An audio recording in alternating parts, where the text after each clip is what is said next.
the Christian perspective ought to create the most comprehensive empathy that's possible. What that means is that we should be able to put ourselves in other shoes. Now, this is not just for the sake of morals. This is because the Christ himself is the ultimate empathizer. Like, our whole religious tradition is based on the incarnation. It's based on God himself being able to identify with man, and not just man, not the highest of men, but the lowest of men. And so we should expect that where God is at work in a people, he is creating a capacity for empathy.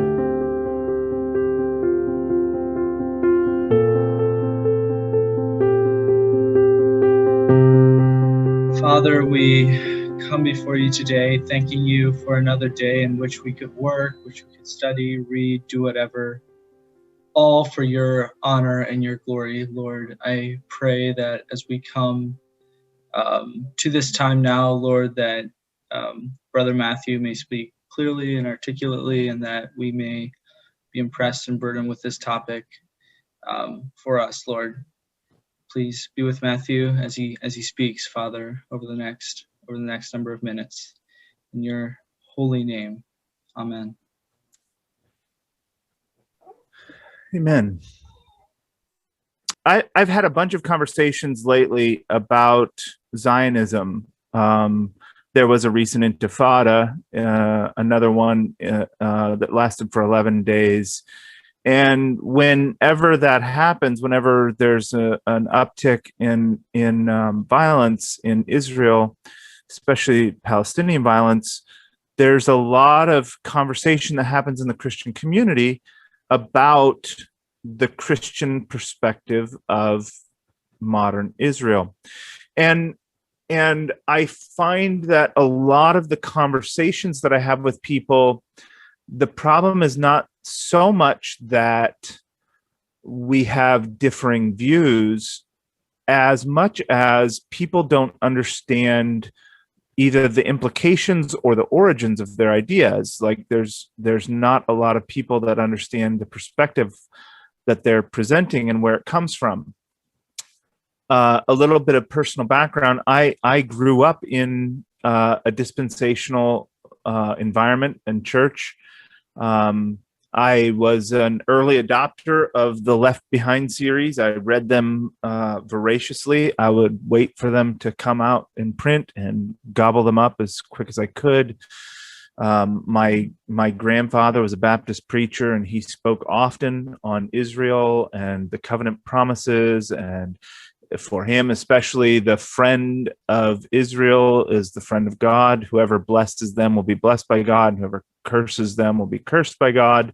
And he really attributed, in no small part, American exceptionalism and America's quote unquote blessings from God to the friendly diplomatic relations that the U.S. had with modern Israel. So these things run deep in American evangelicalism, and I want to talk about first where they come from, and second what the implications of those ideas are. So let's dig in. This is John Nelson Darby. He's known as the father of dispensationalism, or the grandfather, if you will.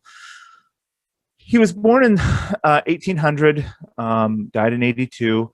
He was a part of the Plymouth Brethren, and in the 30s, the 1830s, that is, the Brethren movement, Mr. Darby was in England, the Brethren movement started doing these things they were calling prophecy conferences. It's worth backing up a little bit and considering the 19th century generally, because we find like in Western Christianity, the 19th century is really interesting, especially from the middle of the century to the end of it, for its occultism, for its sects, and particularly doomsday cults. And there's something in the air in the mid to the late 19th century that really is stoking up this, especially eschatological ideas. You know, a lot of the founders of modern day movements are coming from this era in the Western churches. Ellen G. White, A lot, the Seventh Day stuff is all coming from the end of the 19th and the beginning of the 20th century. So you had doomsday cults, that were selling all their stuff. There was a rise in communitarianism and communalism. There's something radical that's happening in Christianity in the 1900s. I mean, in the 1800s, and this is the environment that Darby is living in and stoking in his own ways. Darby, in these prophecy conferences, starts talking about these time periods. What he's doing is, and we'll talk more about the specifics of dispensationalism as a whole ideology, but where it begins for Darby is talking about breaking up the Bible, the history of the Bible, the history of God's revelation, into these time periods or dispensations. They're generally recognized, and again, we'll go over this in a little more detail at a later slide, but it's generally recognized that there's 7 dispensations. And so you think of those dispensations as like epochs of revelation, or this way that God had of dealing with men within that time. So the patriarchal era is a dispensation. The Mosaic era is a dispensation. The pre-patriarchal phase is a dispensation. So he has these periods broken up, and a lot of his ideas derive from this notion of these time divisions in the Bible. Mr. Darby visited the U.S. in the late 1850s, I think it was 1859, and was here for quite some time. And he became quite popular, particularly with the Baptists and the Presbyterians, but with the fundamentalists in general. Schofield was an early disciple, and so was the Dallas Theological founder. And really, for the fundamentalists, the early fundamentalist movement of the early 20th century, dispensationalism was the prevailing view in the American churches, at least the Protestant American churches. One of his early disciples, and a man who popularized dispensationalism in the U.S., is Schofield. Schofield printed a Bible that's still in use in dispensational circles today, the Schofield Reference Bible. Their take on dispensationalism and why it matters and why it grabs a hold is really this early fundamentalist movement sees religious liberalism, especially in Europe, and the Americans kind of want to distinguish themselves as not like that. And so I don't want to read too much into it, but there's a way to view all of this as eschatological. In this sense, the European quote unquote liberals were very post-millennial, and even some of the early revivalists were post-millennials in the West, and there was an association between post-millennialism and liberality. And so the American school of early fundamentalists wanted to establish themselves and saw premillennialism as the answer to the post-millennials liberalism. So they really grabbed a hold of dispensationalism, and it became the like I said before, the prominent position, and it moved all the way across the fundamentalist circles in America. Now, there is some differences between Schofield and Darby. Darby had a whole component to his school of thought that included an ecclesiology. It had to do primarily with the Mosaic covenant being the way that the earth was supposed to be run. Like it was the last dominant way for the world to run until the second advent. And so that ecclesiology isn't always recognized or represented in American dispensationalism, but the Americans certainly grabbed a hold of the eschatology and the soteriology. The future events and how Revelations was going to play out, the pre-tribulation rapture, all of those things are wholeheartedly embraced in Reformed circles, originally with the Baptists and the Presbyterians, but then it kind of becomes predominant among American Reformed people. Moody was an early adherent, and the Scofield Reference Bible came out in 1909, and it flew off the shelves. Louis Schaeffer, who founded Dallas Theological Seminary, was also an early adherent in America of dispensationalism. This guy's Henry Ironsides. He's a revivalist preacher, and is of some note to me personally. My grandfather, who was a Baptist preacher, was converted from listening to Henry Ironside. So my grandfather had a special love for Mr. Ironside. He traveled a good bit, and this early 20th century revivalist, Billy Sunday in the Prohibition era, and Henry Ironsides were very prominent revivalist preachers. And Mr. Ironside wholeheartedly embraced dispensationalism, and especially the pre-tribulation rapture and how that fit into eschatology. Why he's here in this slideshow is not just because of his personal relevance to my family, but when he wrote about dispensationalism, he was very honest in the fact that this was a novel idea. In other words, the idea, especially the pre-tribulation rapture, was completely novel in the history of Christianity. So I wrote out this quote here from Mr. Ironside. It says, you can read along with me, "To search, as this writer has in measure done, the remarks of the so-called fathers, pre and post-Nicene, the theological treatises of the scholastic divines, Roman Catholic writers of all shades of thought, the literature of the Reformation, the sermons and expositions of the Puritans, the general theological works of the day, and he will find that mystery means the pre-tribulation rapture, conspicuous by its absence." So here we have Mr. Ironsides recognizing and admitting that this important idea that the early fundamentalists were embracing didn't have any historical roots. I appreciate that he's at least honest with that. You know, something being new doesn't necessarily mean it's wrong, but it has some major difficulties to overcome in Christian theology. So let's talk a little bit about some of these tenets of dispensationalism. One of the main ideas that's coming from the dispensationalist narrative is hermeneutical. So those ideas of the ages, the dispensations, they're kind of a central feature of dispensationalism. But really, like most things in church doctrine, it has much more to do with the hermeneutics that is deriving the ideas than the ideas themselves. And in dispensationalism, if you want to understand where it's coming from, it is essential for the dispensationalists to see the Old Testament narrative as complete as the author of the Old Testament understood it. So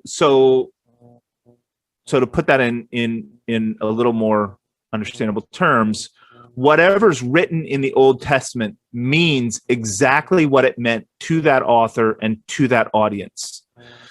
The New Testament cannot add, alter, adjust, fulfill, or change in any way or sense what the passage meant to the author and its original audience, or the dispensationalist claims that God is a liar and didn't keep his promise, or was deceiving the Jews, or a whole host of like there's a whole basket of kind of cliches that go along. So whenever you're reading as a dispensationalist some promise in the Old Testament or prophetic narrative, it has to mean for you exactly what it meant for Jeremiah's audience. Now, this creates some incredible difficulties with the text, as maybe you can already anticipate, not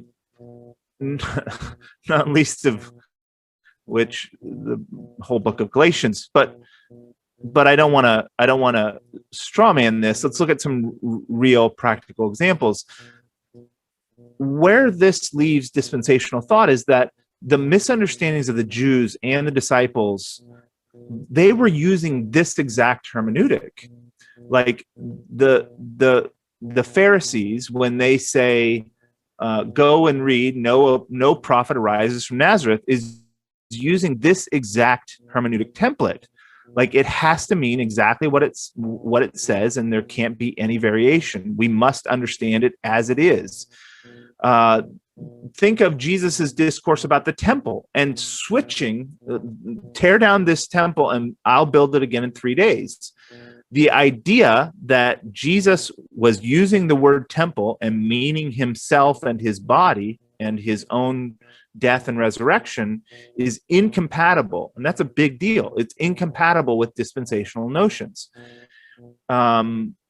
What it meant for Jesus to be the Christ, and the basic misunderstanding of the disciples that his primary obligation as the Messiah was to restore physical Israel, and Jesus's insistence that that's not what his role is, that it's much bigger than Israel. It's the tearing down of the middle wall partition and all the things that Hebrews talks about. These are what Jesus has at the root of his identity and ministry, and everyone around him is misunderstanding and thinking that he's talking about the geopolitical borders of Israel and getting rid of the Romans. Well, our dispensationalist friends are at the same exact place. That's actually what they're advocating, that it is all about physical Israel. It is all about the geopolitical land, and we can't have any kind of framework where we're understanding in new light what the Old Testament passages mean. One wonders how ideas like the kingdom and for instance, the weapons of our warfare are not carnal, but mighty through God to the pulling down of strongholds. We see this confusion in dispensational circles all over the place. Nationalism, Zionism, rejecting non-resistance, and the Sermon on the Mount broadly, those are all pushed out into the future epoch of the millennium. They aren't really relevant except for some kind of eschatological hope. They aren't really relevant to the life of the disciple here and now. It's still a land grab. It's still about the physical land of Israel. We see, you can dismantle this hermeneutic of dispensationalism if you just do a word search in the Old Testament on forever. According to our dispensationalist friends, wherever forever is in the Old Testament, it has to mean forever. Well, what about circumcision?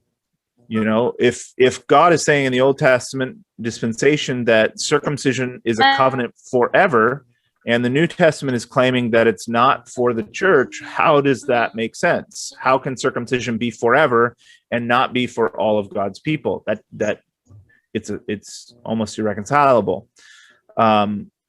Just all kinds of cases, but I just pulled a few. Psalm 74, this language of the Psalms, "Oh God, why hast thou cast us off forever?" Well, did God in Psalm 74 cast off Israel forever? Did he never have anything to do with them again? I mean, you can say, a dispensationalist might say to that, well, that's poetic language, but how often are they appealing to that same poetic language over the promises of Israel and its permanence? Psalms 89:35 is a really good example. Now, here we have a psalm which is poetic, but it's making a specific claim about the Davidic throne. It says, "Once I have sworn by my holiness that I will not lie unto David. His seed shall endure forever, and his throne is the sun before me. It shall be established forever as the moon, and is as a faithful witness in heaven." Now, for the dispensationalists, that throne has to be the physical throne of David in the physical nation of Israel. Well, where has that been? If it hasn't been, if there isn't a literal throne of David in the promised land forever, then obviously we need to have some other metric for understanding what these promises mean. Now, it's not difficult if you reject dispensationalism and say, well, the line of David through the Messiah establishes his throne forever, but that doesn't work in a dispensational framework. I hope you can see the problem with that hermeneutic. Here is a classic chart from the Scofield Reference Bible, highlighting these 7 dispensations. What you'll see here is that, it's blurry because I blew it up so big, but you have right there the 3rd dispensation is the post-diluvian dispensation. That's human. He marks it as human government. The patriarchal dispensation is the 4th, and the 5th is the legal dispensation. I think that this understanding has been particularly utilized by Reformed people, because I think since Calvin and Luther, these very linear, formulaic equations for understanding the Bible, Westerners in general, moderns in general, and especially Western Reformed Christians really geek out on these kinds of like reductionist ways of understanding, like put in a chart, make it flow, show me the pieces, and that's good. So if you'll notice here in this, you have the cross there, the first Advent. The sixth dispensation there in Schofield's chart, it splits. You have the nations on the bottom, and then you have the mystery form of the kingdom on the top. So all the way going back to Darby, he has kind of like two ways of organizing God's redemptive framework. They're on two separate tracks, and that's the way I think that we should think of dispensationalism. And I don't think that's being dishonest with it. I think that our dispensationalist friends would agree with this, that there are two tracks of God's redemptive history. They were one in Israel through the legal dispensation, and then they split. The notion is that the church is parenthetical. Like the church isn't the main attraction from the redemptive history. God started with Abraham. Abraham's the point, and his seed is the point, and they weren't getting it. They were rejecting Messiah, and at that point, there's kind of like a pause in the prophetic narrative of Israel, and the church is born, or the age of grace, the dispensation of grace, or the age of the church, it's called as well. And there's different ways of talking about this. Sometimes, oftentimes, it's talked about in the form of provoking Israel to jealousy from Romans, and the idea is that God pauses the prophetic narrative of Israel to bring in the Gentile church so that Israel will recognize what they missed out on, and we kind of like by luck of time, living in a post-Christian world, happen to get in on this ability to provoke Israel through our connection to the Jewish Messiah.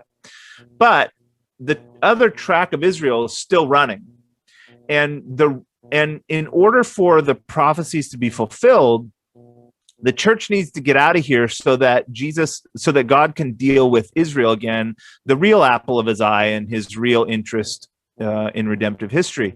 So this is why the rationale of the rapture is essential to dispensationalism. You have to get the church out of the way so that God can properly deal with Israel again at the end of the church age. So the pre-tribulation rapture and then all of the rest of the prophetic narrative for Israel happens after the rapture. And this is all, going back to that quote from Ironsides, this is all completely foreign to church history. I didn't have time to put it together tonight, but if you're interested in this study, a quick perusal of those passages that Mr. Ironside says don't include any of this, especially in the church fathers, there's no sense in which anybody's talking about this until the 1800s. And so that's a real problem. This question of the New Testament use of Old Testament, this is really where the dispensationalist argument lives or dies. There's a dramatic attempt by dispensationalists to put New Testament citations of the Old Testament in an Old Testament context, or let me say more fairly, in an unchanged context. So it's interesting to listen to dispensationalists talk about Acts when Joel is cited, and one has to wonder if this isn't a reframing of what Joel means. Then why does Peter quote the sun being darkened and the moon turned to blood? That's not happening at Pentecost. At least there's no indication that it is. All this this whole passage being cited is being contextualized now by Pentecost. And all of these things are, I mean, every one of these, Rachel weeping for her children, is taken out of its immediate context and put into this new context. So the dispensationalists do not have what we who are non-dispensationalists have, a way of understanding prophecy as a now and not yet. We generally recognize Old Testament prophecies to be immediately applicable. They have some merit in their immediate context. The prophets are using them in their day for their time, but they're also indicating something future and not yet. That there'll be another or more broad fulfillment of that in a future context that is under a different premise. This is anti-dispensationalist, that view of Old Testament prophecy. When you have Jesus in the Sermon on the Mount saying, "You have heard, but I say," the dispensationalist has to frame this in a future context, because they can't allow Jesus to be reframing Old Testament narrative. Even Jesus isn't allowed to recontextualize Old Testament passages. The Mosaic law has to be in place, because after the tribulation, there's going to be a new temple and a new sacrificial system, and all these things are essential to the dispensationalist paradigm. And so for Jesus to be reconstituting the Mosaic law around his teaching and changing and abrogating it is unfathomable from a dispensationalist perspective. Jesus can't be changing anything, even though in that discourse he's specifically quoting Moses and repudiating him. Moses said, "Whosoever shall put away his wife, let him give her a right of divorcement. But I say unto you, whosoever shall put away his wife, same for the cause of fornication, causes her to commit adultery. Whoever marries her that's put away commits adultery." That's a specific change that happens with Jesus. I don't know, honestly, how the dispensationalists rationalize this. I mean, I know generally how they do, but in that specific instance, why Jesus would need a provision for divorce in the millennium is hard to understand. I don't know. I don't even know what they do with that. So what this leaves us with from the dispensationalist perspective is that anything that has to do with the kingdom in the New Testament is understood as either millennial or about the physical nation of Israel, and that kind of shifts depending on the ambition of looking at that passage. So they'll contextualize any kind of kingdom notions as either talking about Israel or the millennium, depending on how they're trying to use it. But the now and present kingdom of Jesus, him establishing his nation here and now among us, is another notion that would be anti-dispensational. There's a huge problem with dispensationalism, especially in its modern context, because it focuses so heavily on modern day Israel, and modern day Israel, quite frankly, is built by, for, and through the Ashkenazi European Jews. But the problem with that is that so all of this kind of impetus of what God's doing in the world has just to do basically with this one family of Jews from Europe, this one line of the Jews. But Jewry all throughout the world has been dispersed since the diaspora. So you can read about this in all kinds of sources. The dispersion of the Jews under the Roman occupation and destruction of Jerusalem into the known world is well documented. I mean, the number of communities that spread throughout the Roman Empire is vast. And so we have this very narrow focus on modern day secular Israel, and we'll wait on Israel. I'll bring that up in a minute. But we have this one line basically of Jews from Europe, the Ashkenazi. But we find Jewish communities all throughout the world. Here you have that black and white picture is Yemeni Jews. There's a large community of Jews in Yemen. On the right there's an old picture of a Persian Jewish community. In the bottom, you have Ethiopian Jews. These are not Ashkenazi. They're a whole different set of Jews. So if we're, as the dispensationalists want us to, if we're going to highlight modern day Israel and what God's doing with physical Israel, and that's essential for us to understand prophecy and modern events and everything that's happening, why have we focused just on the Ashkenazi? Maybe it's the Yemeni Jews that are going to carry out these prophecies, or the Persian Jews, or the Ethiopian Jews, or we don't know, or what. You know, there's a kind of an artificial distinction that modern day Israel is all that we're supposed to focus on in these dispensationalists' hopes of the fulfillment of the Abrahamic covenant. So there's a big problem with even understanding who is a Jew and where are they coming from and where are they now and what are they doing. Let's continue down that track a little bit. These dispensationalist Christians, especially in Europe and later in America, are really the propagators of the early Zionist movement. There's a whole history of Christian Zionism, especially from Britain. The Balfour Declaration is an important document in the establishment of a homeland for the European Jews. I think if anyone's interested in this issue, it's very much worth looking into early Christian Zionism and early Jewish Zionism, because the world that we live in was not assumed.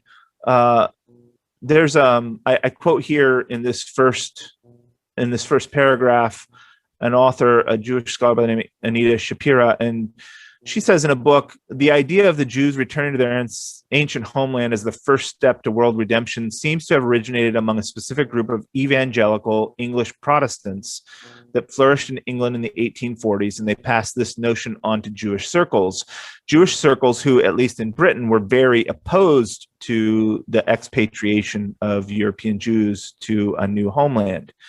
It's really the events of the Second War that galvanized the early Christian Zionist movement to some kind of real practical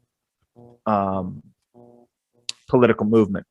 It's the establishment of the UN and how to deal with the Jews from the Holocaust that galvanizes the Christian and Jewish Zionist movement.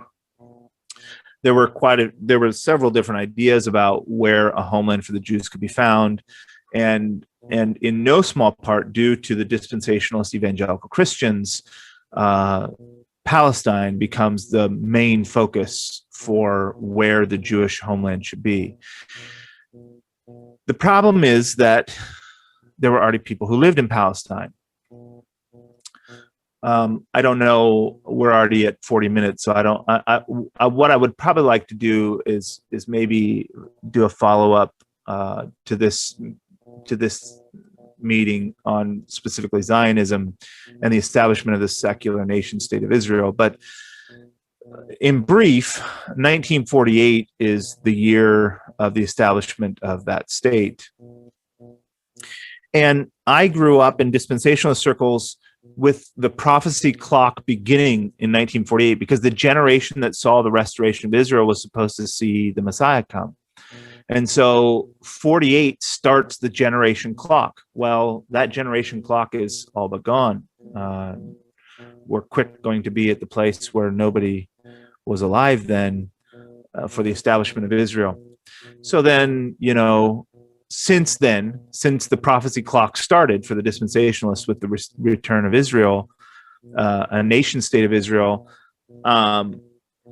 everything in world geopolitics is oriented around this prophetic narrative. Like, there's this really fine parsing of every event. There's whole evangelical news and media organizations that are picking apart present geopolitical conditions from the dispensationalist lens to figure out who is the Antichrist and where is the treaty going to come and who is, And there's a whole wing of this dispensationalist Zionism that's evaluating the number 666 and whose name adds up to that, and which events are the harbingers of the last days, and when is the rapture going to happen. See, another component to dispensationalism is what is known as the imminent return of Christ. In other words, for the dispensationalists, nothing has to happen for the rapture to happen.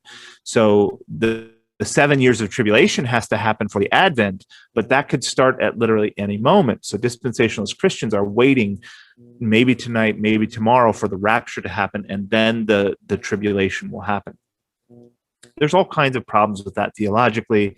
The notion that the Christian church, who is born to suffer and bear crosses, should leave when world persecution begins, all kinds of things, not to mention amillennialism. But even within the premillennialist framework, there's all kinds of problems with the pre-tribulation rapture of the church, most namely that it's not enumerated anywhere in the scriptures. But all that to say, the clock starts with the dispensational Psalm 48. After then, you have these famous books talking from American evangelical dispensationalists talking about how these events are going to play out, late great planet Earth, and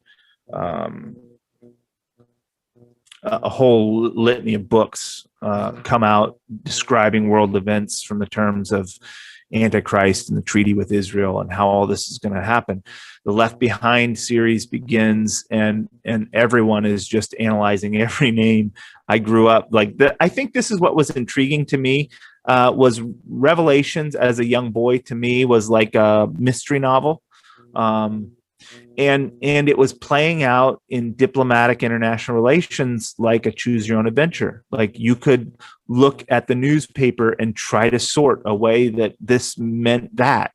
And that kind of like code breaking looking at eschatology, it, at least to a certain kind of person, is really attractive. The other thing that happens from these notions, let me talk about doctrine just for a minute and how it applies to all of this. If you go back to the 1800s, sometimes we talk about doctrinal positions and their unintended consequences. So let's take, for instance, how 19th century evangelicalism is dealing with the law of Moses. And even earlier than that, something like the Sabbath, and trying to transpose the Sabbath regulations for the Jews on Saturday to a day of rest on Sunday. And nobody thinks about what the potentially dangerous ramifications of that are until you start seeing the fruit of these ideas creating this construct where the law of Moses under dispensational ideas under Darby are still in effect for the whole world. And instead of making the break that the first church is making and saying that Jewish law was for the Jews and the church is here now, and the church is what God was after through Christ to make his people across the whole world, not just in Israel. Without making that division, you get this two-track idea that God has two peoples. There's his people, the church, who are the disciples of Christ, and his people who are the children of Abraham. And that two-track idea goes along with these kinds of wrong views of the law, of the Sermon on the Mount, of all these things. So where that fast forward all the way now to the 21st century, and growing up in churches, we would have these little prophecy conferences, and some guy would come out and talk about how there's farmers in Arkansas who are breeding red heifers so that as soon as the peace treaty happens on the Temple Mount, the Jewish rabbis have a spotless red heifer to sacrifice and dedicate the altar. Like, this is real stuff. Like, people are really this into it. And in minutia of detail, but also in very big political causes, the money that's spent by America in general, but American evangelicals in establishing, supporting, and keeping propped up the nation state of Israel has no small connection to these exact ideas. Like, the situation happening in the Middle East is directly tied to these evangelical notions of the world. And the impact of that can't be understated. All the way up to today, I don't know if you remember, but Trump moved the embassy to Jerusalem, and he declared that Jerusalem would be the capital for the Israeli state and the diplomatic capital. Now, that was something that Israel had wanted for a long time, because Jerusalem is like Berlin. It's kind of split east and west. At least it physically was earlier. Now it just culturally is. But when Trump moves the embassy to Jerusalem from Tel Aviv, this is signaling from the evangelical Americans to the Israelis, we're on board with this whole thing. Like, this is the idea that Jerusalem has been for a long time in the international community an international city, or some kind of thing like that, a place where religiously, culturally, and ethnically there's supposed to be a merger where Jews and Christians and Muslims can all be in the same place and not be exerting their right over each other, has been the ideal of the UN ever from its inception, and it's never worked. The recent Intifada, in fact, what just happened a few weeks ago, came specifically from two things. I'm getting too far into Zionism. 46 minutes. I'm just looking here, trying to figure out how far we can go down that road. It's important. It was an important thing that Trump moved diplomatic relations from Tel Aviv to Jerusalem. It was signaling to the world that this was not a hopeless cause for Israel. And the present conflict may even have direct ties to those actions. Whenever we talk about the Israeli-Palestinian conflict, it very rarely starts with a discussion of what happened in 1948 and where the expatriation of European Jews into Palestine comes from. The conversation usually starts with the assumption of the Israeli right to the Jewish right of return over the Promised Land. So whenever you enter into a conversation about what's happening in Palestine and Israel, the assumption is that the Israeli state belonged there, that it's theirs, and they're just defending themselves.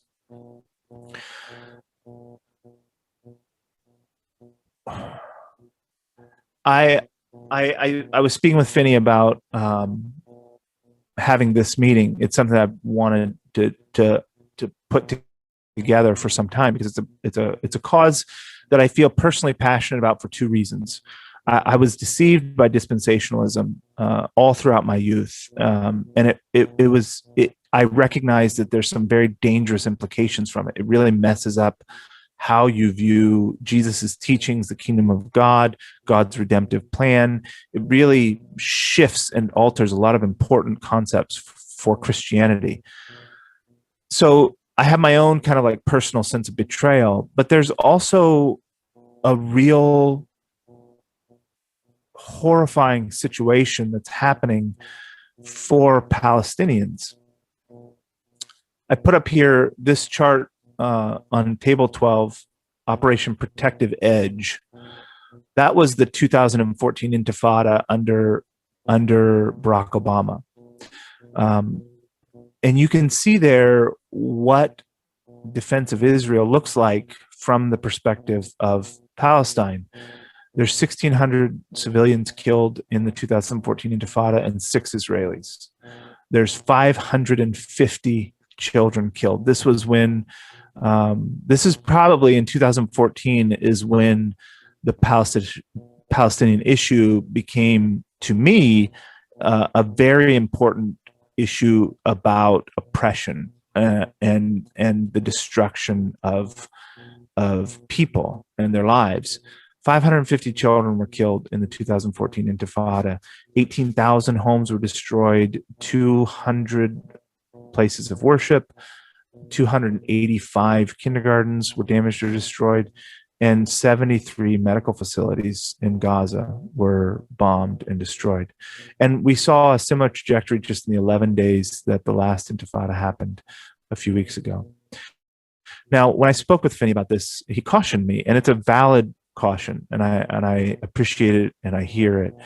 And I hear it often when I talk about this issue, is that, Matthew, are you pro-Hamas?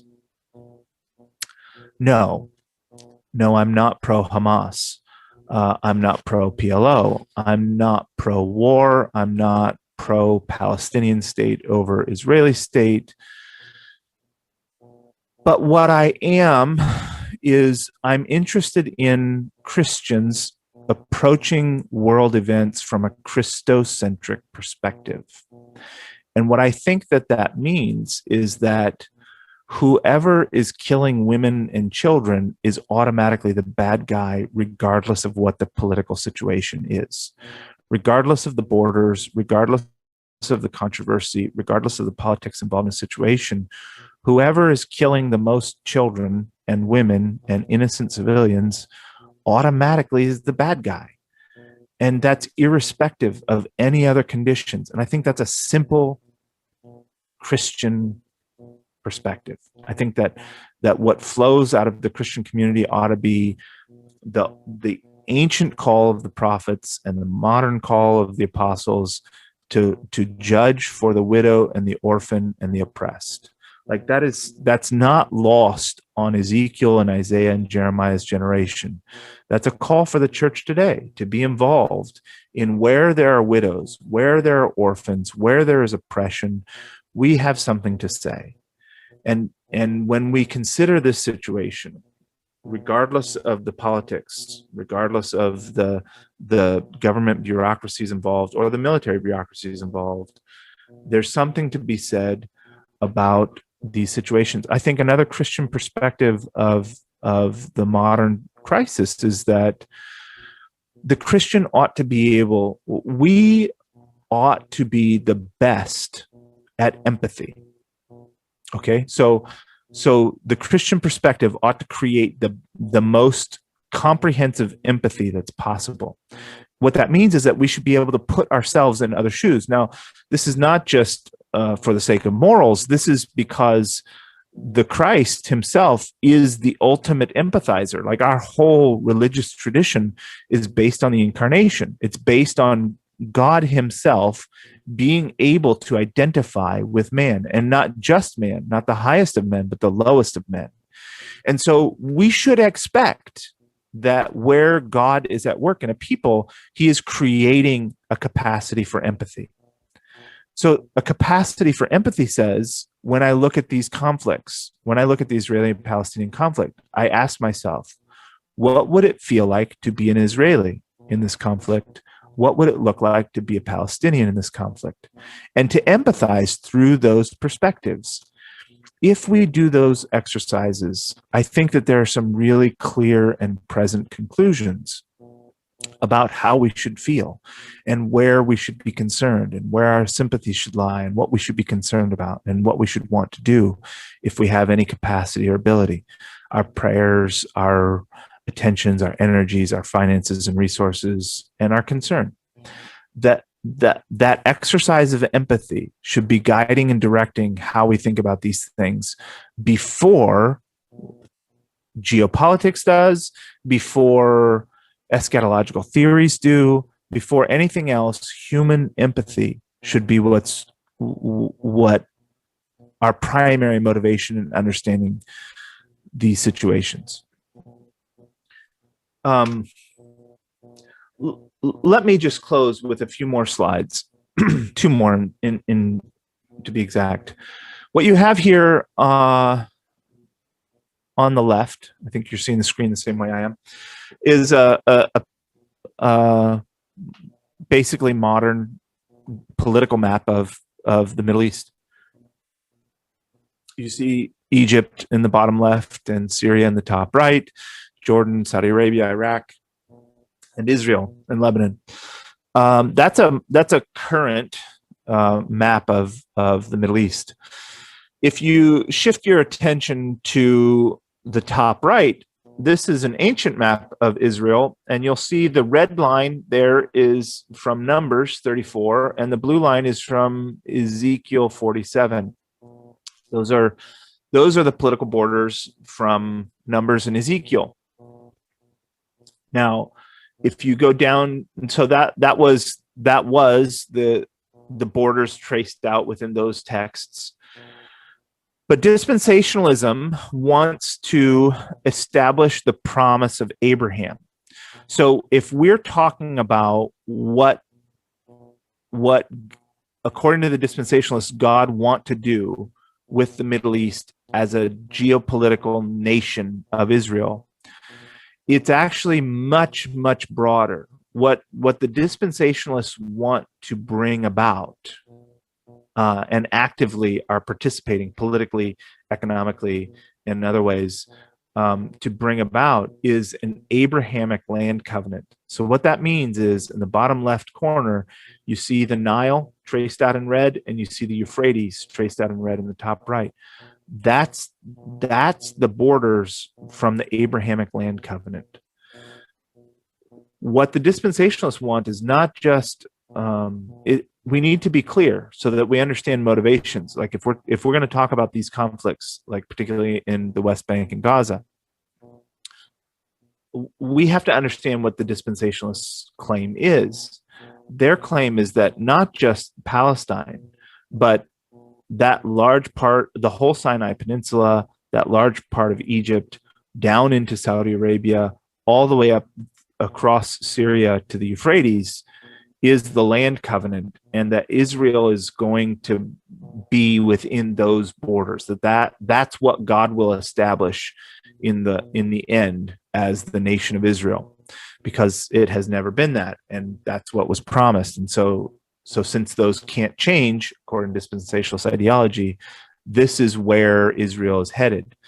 So imagine if that's your perspective and you're an American evangelical or a European evangelical for that matter, and the discussions are happening about the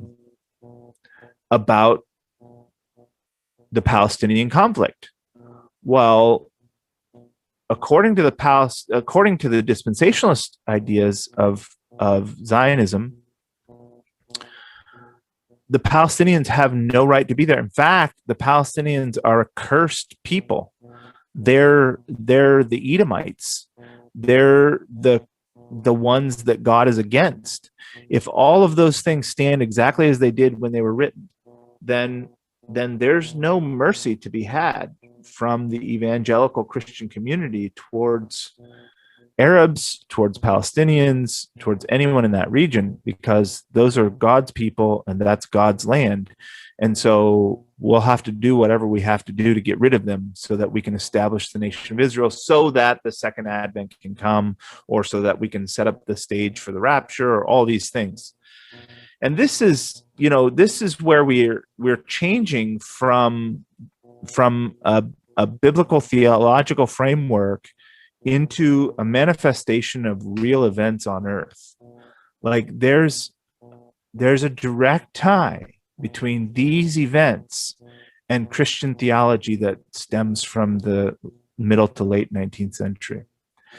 This blood being spilled, these horrors, these tragedies, these human costs are being paid in service to an ideology, not just an ideology. There's certainly all kinds of motives for the secular nation of America and the secular nation of Israel, and all kinds of situations with the Arab states that are at play.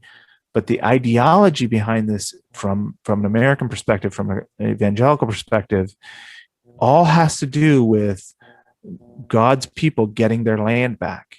And so when we see insensitivity towards these images of dead children and grieving women and fathers weeping over their children's lives and dead doctors and blown up schools and blown up buildings, and this is being all run here in the American evangelical churches through a framework of dispensationalism that says that's what's supposed to happen. Well, how, if that's what's supposed to happen, are you ever going to experience the empathy of Christ for what's happening in these people's lives? Just one kind of cap on that. I've tried to, in the recent weeks, in the discussions about the recent violence that's happened in Gaza, what I'm trying to get to, and what I think these conversations from our people should be about, is this root issue of empathy. If we have just a little bit of historic knowledge and we say, well, where is Israel coming from in 48 and 67? What are the events that brought them there? If you have just a cursory knowledge of what leads up to these events, and you don't just assume that the secular nation of Israel should, could, and would be there, then you start the question from a different perspective. But maybe that's not granted.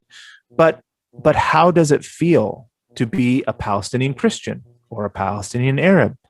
How does it feel to watch your home blown up? How does it feel if you're that man, what does your life look like going forward? And I feel like that cuts through a lot of the, well, are you saying that you support Hamas? Are you saying that Hamas isn't sending rockets into Israel? No, it's not what I'm saying. What I'm saying is that when I read history, and I read, for instance, the American occupation of native territories and the early American colonial persecution of native people, the oppression and violence against native communities, that's what frames that time in history. And in retrospect, looking back, America were the bad guys in the Western expansion against the Native Americans. Not just Americans, but the French Canadians and Catholics in South America. These imperialist powers and their crusades of oppression and murder and destruction are what stands out in the historical narrative. Now, when I look at that same epoch of history, I also see atrocities happening. I see and I read Native American raids on settlers where they're scalping children and women and horrible things happening. And I don't have to condone that in order to say that the American expansion and the perceived divine right to take that land was wrong. This is how I think this is the kind of framework that allows us to exercise empathy without trying to create a political alliance with terrorism or Arab states or Hamas or the secular nation of Israel. What should be at the root of all of our considerations in these things is, how does it feel to be there? What is life like for those people on both sides of those battle lines? And how do we effectively care? How do we create a space where there's some kind of potential for peacemaking, for setting things right, for easing hostility, for healing old wounds? These are the questions that I think should pertain to the sincere Christian community about these current political issues. Okay. Let me stop my screen. That's an hour. That's plenty of time. And I hope that you understood my point there, in looking at this whole situation from a meta perspective and trying to understand the factors that go way back, and how to relate them to current situations and how we should be thinking about these issues. Thanks, Brother Matthew.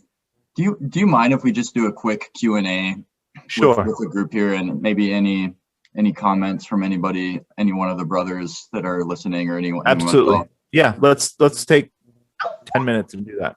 Yeah. Any comments? Yeah, I'll make, this is Finney. I'll make a comment here. Thanks for your message. I appreciate it. One of the things that people don't realize with the way that the Old Testament is handled in the New, there's an array of factors. So, for example, sometimes there's cancellations, like you mentioned about circumcision, but there's also enlargements, and the enlargements, I think, are some of the most interesting ones. So in Romans 4:13, Paul is writing, and he says, "For the promise that he is Abraham, would be heir of the world was not to Abraham or to his seed through the law, but through the righteousness of faith." And what I think is just so fascinating is that Paul has clearly taken the promise that was made to Abraham there, and now understood that to be the entire world.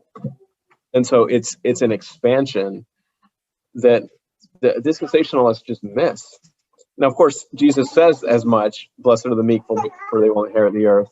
You have passages like that, and for that reason, you don't need to stress out or be concerned about any particular plot of land, whether it's historic Israel or any other part of land.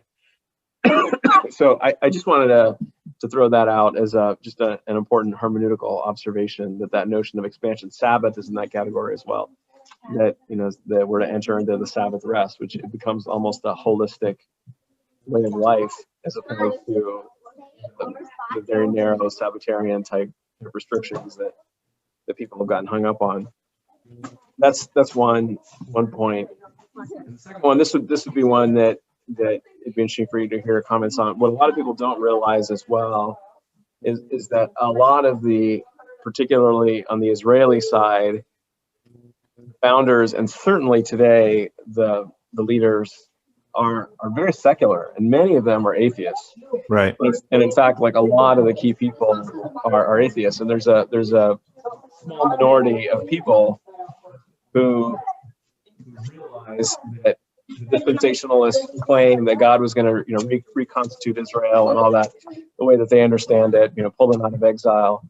Those descriptions in the Bible are descriptions of people calling out on God, repenting. There's actual mourning there. What has never made sense about modern Israel, if one is going to appeal to Deuteronomy and places like that, is just the utter godlessness. I mean, you think Tel Aviv is one of the most sexually degraded places on earth. I mean, it's just every manner of vileness is there. And of course, the media will show the small slice of Orthodox rabbis that actually live in tension with the atheists and the people who are there. I had a friend of mine who lived in Israel, and he used to say that there's more Jews in Brooklyn than there are in Israel, which is probably true. that it's a weird place, and the notion that somehow it represents this, like, this is finally God's people are crying out and looking to the Torah and going back to the one true God and repenting and all that. You just think, like, you are totally out of touch with what is occurring, both historically or in the present. So I'd love to hear if you have comments, especially on that second point. I do. It's a really important point. It should have been a slide on its own, but I knew I was pushing time. But I always refer to Israel as the secular nation state of Israel because it is exactly that. And And in fact, there's the Hasidic community lives, like Finney said, in an uneasy tension with that secular state. But there are specific groups of a small number of them, but specific groups of Jews who reject the nation, the secular nation of Israel, because their reading of the Torah is that you can't have a secular Israel. It has to be a theocracy, and it has to be orchestrated around the Mosaic covenant and obedience to it, or it's not actually Israel.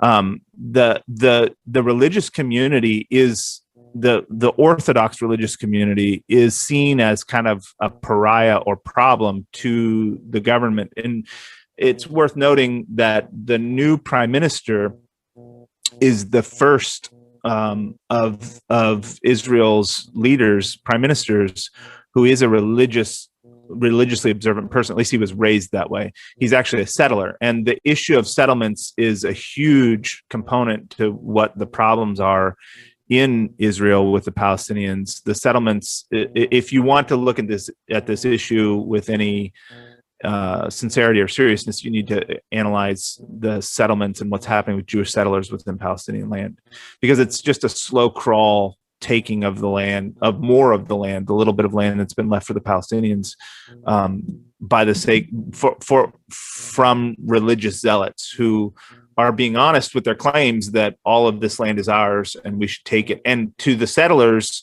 the Israeli state is getting in their way. So it's an uneasy tension back and forth.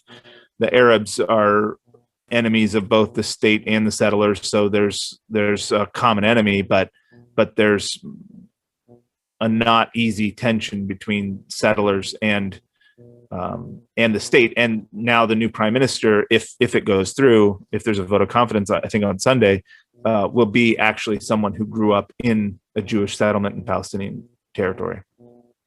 That's new. So we could expect. Netanyahu has said that his government will be more friendly to the settlers than any Israeli government before. I have to imagine that someone who grew up in a settlement is going to be even more proactive in favor of Jewish settlements in Palestinian territory. Brother Matthew, I'll just ask a quick question here. Sometimes I understand theologies in terms of ditches. So there's one ditch on this side, one ditch on the other side, and then there's somewhere in the middle that's usually the right stance. And if you were to try to map that onto dispensationalism as maybe like this is the first ditch, and then on the other side here's the other ditch, but usually we find ourselves, this is where I found myself, somewhere in the middle of the two. Is there any useful comparisons in your mind that fit that category? Is there an opposite of dispensationalism and then somewhere in between? Dispensational is such an eschatologically bound concept that I don't know that there's a Christian corollary. There's certainly a liberal political corollary. Like if you put this in political terms and you see American evangelicals as the pro-Israeli party, you can make a pairing of an opposite ideology in liberal American ideologies, where this pro-PLO, pro-Hamas, pro-Palestinian to the extent of wanting the destruction of Israel would be politically the opposite. I don't know about theologically. Do you know, Finn? Is there a theological? Yeah, I mean, the close. It's a good question. The closest to that would be something like some of these theonomic post-millennial reconstructions. So right, there's groups of people that so dispensationalism, as you heard from Matthew's talk, is about dividing and slicing and dicing history into these different periods, and there's too much discontinuity and there's too much artificial boundaries such that the church does not inherit the promises made to Israel, right? Like in a nutshell, like that's a way of thinking about dispensationalism, is that it's an overly fine partitioning where Darby famously, Schofield rather, in the Schofield Prince Bible, basically says that the Sermon on the Mount is for a future age, and that's the type of over compartmentalization that happens. So what is the opposite? The opposite is, and thankfully this is not yet common, but there are groups, they're usually some flavor of Reformed Calvinist. What they teach is that we should go back to living under the laws of Old Testament Israel. So for example, they would say things like there should be the death penalty for a child who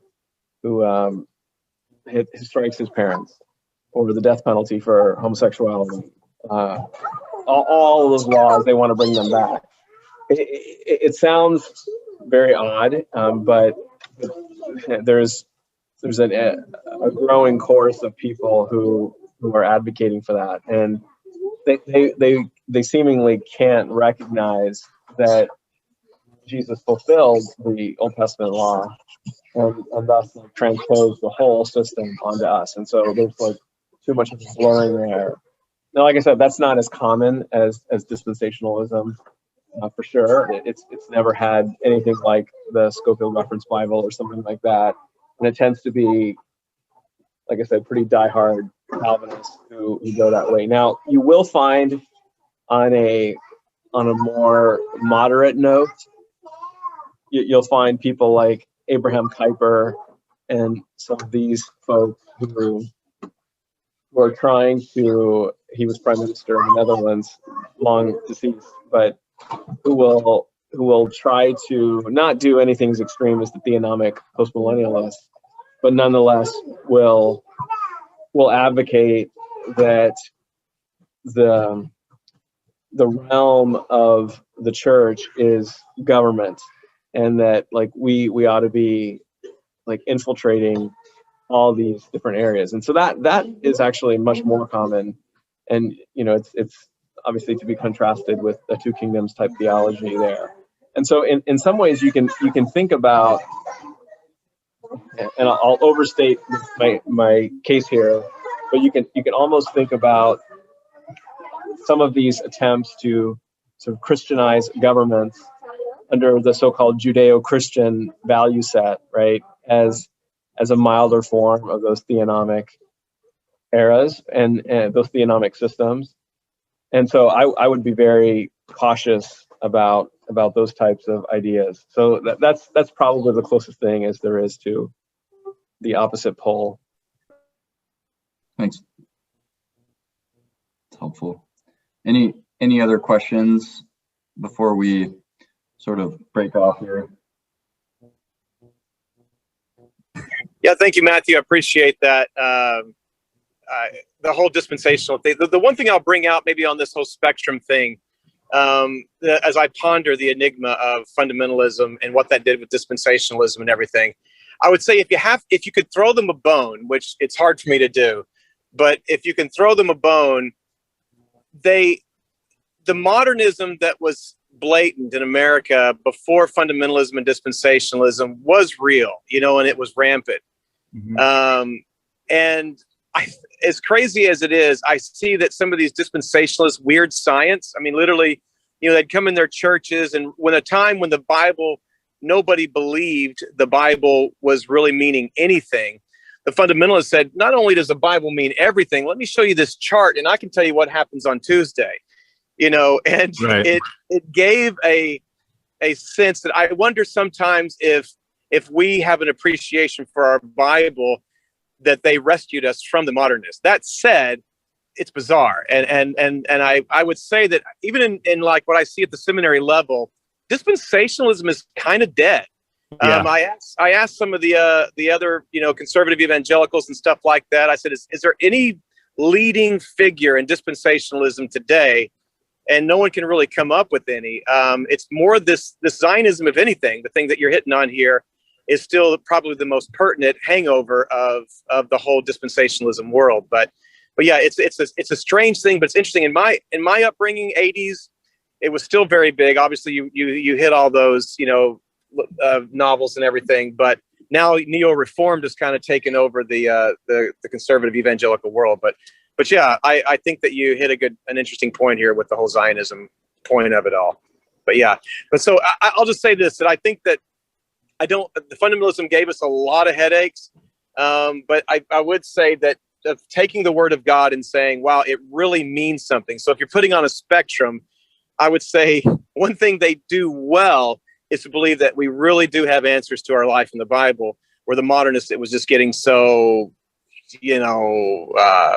theoretical that it hardly meant anything anymore. So maybe if looking for a ditch, I don't know, just on what the question, but excellent. I appreciate all the work you put on it. I appreciate that, Dean. I think that you're right.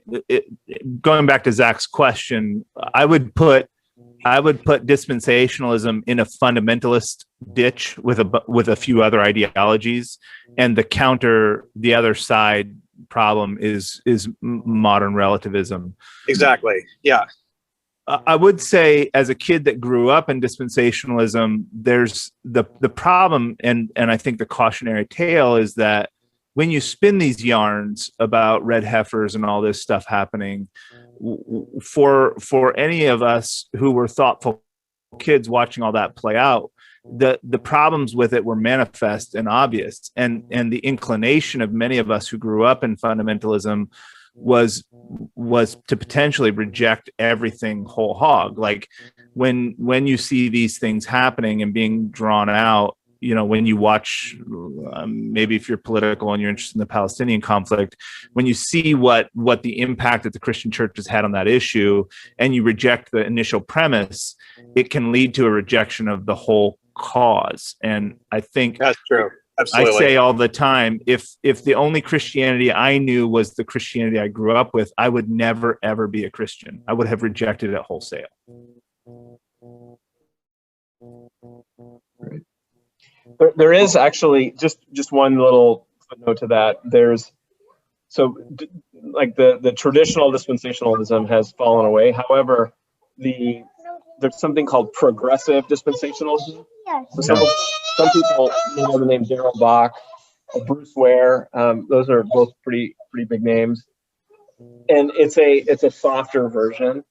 So there are still forms that are being propagated in seminaries today. They're not quite as goofy, robust. And as like the heifer example that you used is. I think they're recognizing that it was just way too much of an overdone reading, to the point of even some people saying that the new covenant that's described in Jeremiah and Ezekiel is a new covenant for Israel. Just things like that don't make any sense, that the progressive dispensationalists will repudiate. So those forms are still out there, and they do actually still call themselves dispensationalists, but they do intentionally use that term, progressive dispensationalist. I think they're trying to get away from the specificity. Like I as a kid growing up in the 80s and 90s, we had 4 different candidates for the Antichrist. The last one was Kofi Annan, because his name added up to 666. Like, how, as a kid, how many antichrists can you hear about whose name equals 666, and then the world just keeps going? It just doesn't. It's not sustainable. Well, Matthew, do you have any concluding thoughts before we sort of end or go into a breakout session here? I appreciate the opportunity to look at these things. I think it's important that we can take from time to time that we can take a kind of a wide panoramic view of some of these important Christian evangelical doctrines and what the impact of them has been in the world, and assess what is Christian thought doing. What it does to me is it makes me want to be careful, because I feel like schools of thought, they run in a direction that's not perceived by the adherents of those schools of thought.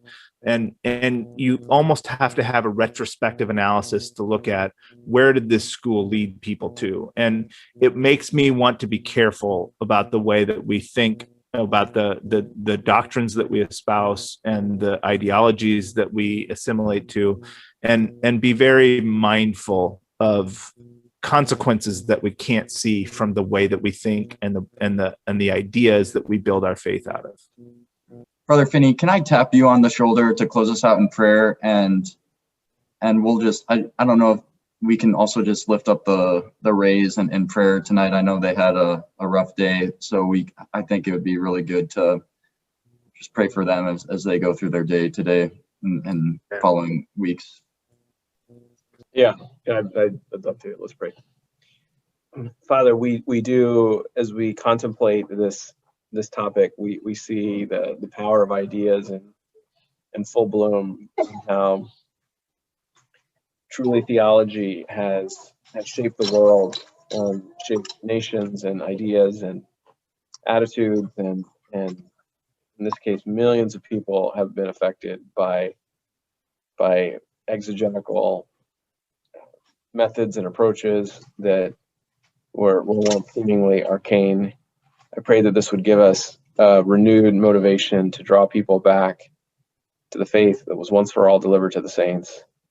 That faith which is enduring and not shifting or novel, as we heard, dispensationalism is an example of novelty.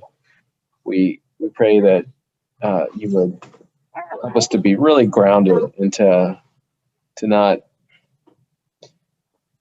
dismiss the realm of these ideas into something that is just for the quote theologians, but something that we can really appreciate and wrestle with and do our best to articulate. We do want to pray for the Rays as they're had some bad news today and are struggling there. We ask that you would bless their home, Clark and Alyssa and the children, and ask that you would give them a sense of hope through this difficult hour. We mourn with them, we grieve with them, and we also ask that through this morning that they would find their refuge in you. We pray for everyone on this call and ask that you would give us a good remainder of the evening, that we can put our hope and our trust in you. We pray these things in Jesus' name. Amen. All right. Thank you, brothers. Good night, everyone.